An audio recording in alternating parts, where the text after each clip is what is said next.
அனைவருக்கும் வணக்கம். நம்ம ஹெல்தி ஹோம் சமையல் இன்னைக்கு பயிறு வடை எப்படி செய்யுதுன்னு பார்க்க போகிறோம்.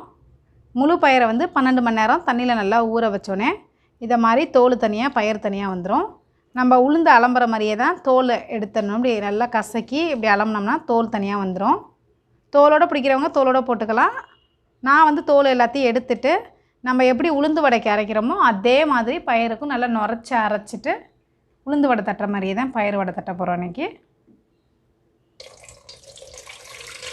இப்போ இதை மாதிரி தோலை தனியாக எடுத்துடலாம். இந்த பாருங்கள், தோல் ஃபுல்லாக தனியாக வந்துட்டு இதை மாதிரி நல்லா அலம்பிடலாம்.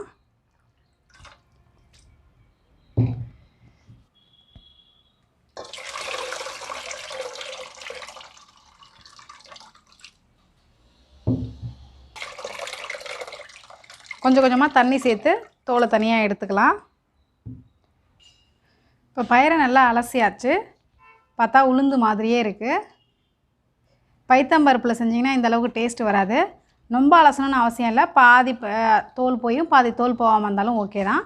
இப்போ இது ஒரு துணியில் போட்டு தண்ணி இல்லாமல் வடிச்சுப்போம். சுத்தமாக தண்ணி இருக்கக்கூடாது. அப்போ தான் அரைக்கும் போது நல்லா நுரைச்சி வரும். தண்ணி இருந்தால் கொஞ்சம் தண்ணியாக போயிடும். அதனால் தண்ணி இல்லாமல் வடிச்சுப்போம். இல்லை ஒரு துணியை வச்சு நல்லா தொடச்சிப்போம்.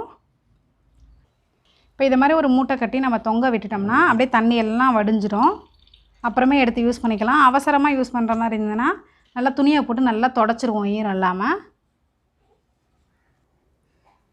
ஈரம் நல்லா போயிட்டு இப்போ இதை நம்ம கிரைண்டரில் போட்டு அரைச்சிக்கலாம். நம்ம எப்படி உளுந்து வடைக்கு அரைக்கிறோமோ அதே மாதிரி தான் இதுக்கும் நம்ம அரைச்சிக்கணும். அரைக்கும் போது நல்லா நுரைச்சி வரும். இப்போ மாவை அரைச்சி எடுத்துகிட்டு வந்தாச்சு. பயிரில் ஒரு துளி கூட தண்ணி தெளிக்கக்கூடாது. தண்ணி இல்லாமல் ஒட்டை நம்ம எடுத்ததுக்கப்புறம் அரைச்சிங்கன்னா இந்த மாதிரி புசு புசுன்னு மாவு நல்லா வரும். அப்புறம் இதில் நம்ம வெங்காயம், ஒரு வெங்காயம் பொடியாக கட் பண்ணது, ஒரு பச்சை மிளகா உரப்புக்கு ஏற்ற மாதிரி, அப்புறம் சின்ன பீஸ் இஞ்சி துருவியது, அப்புறம் கருவேப்பிலை போட்டுக்கலாம். இதில்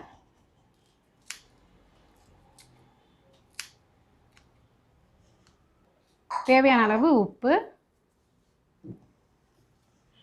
இப்போ இதை மிக்ஸ் பண்ணிப்போம்.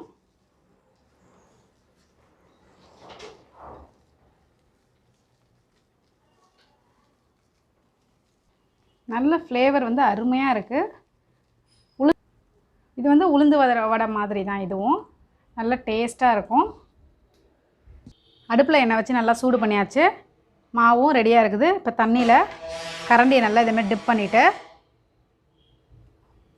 ஒரு கரண்டி மாவு எடுத்து இப்படி போட்டுக்கலாம். வடை நல்லா வடை உப்பி வருது.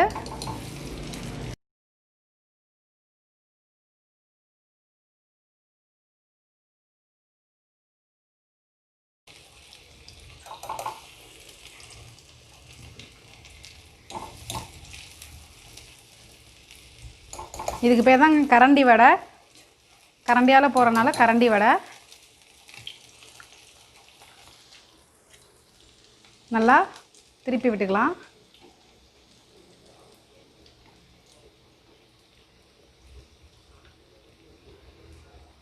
போண்டா மாதிரி போட்டுட்டு என்னங்க வடை வடைங்கிறீங்களா? அது வடை பேர் தான். இது பேர் வடை தாங்க, போண்டா கிடையாதுங்க.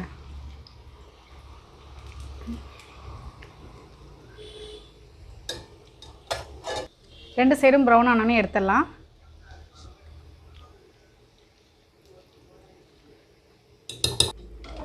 நல்ல கலர் சேஞ்ச் ஆகிட்டு எடுத்துடலாம்.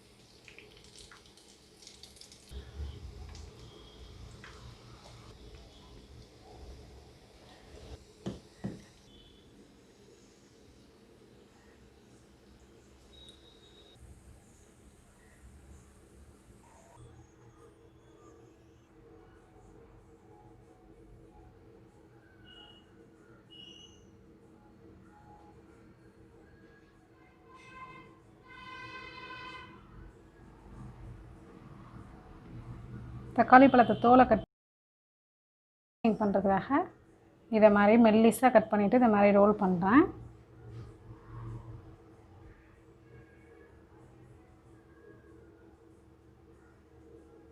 அழகாக ரோஸ் மாதிரி வந்துட்டு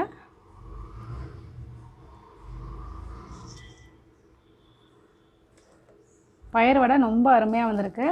நம்ம உளுத்தம் வடையில் வர மாதிரியே உள்ள சாஃப்டாக மேலே நல்லா கிறிஸ்பாக நல்லா வந்திருக்கு. நீங்களும் கண்டிப்பாக இதை ட்ரை பண்ணி பாருங்கள்.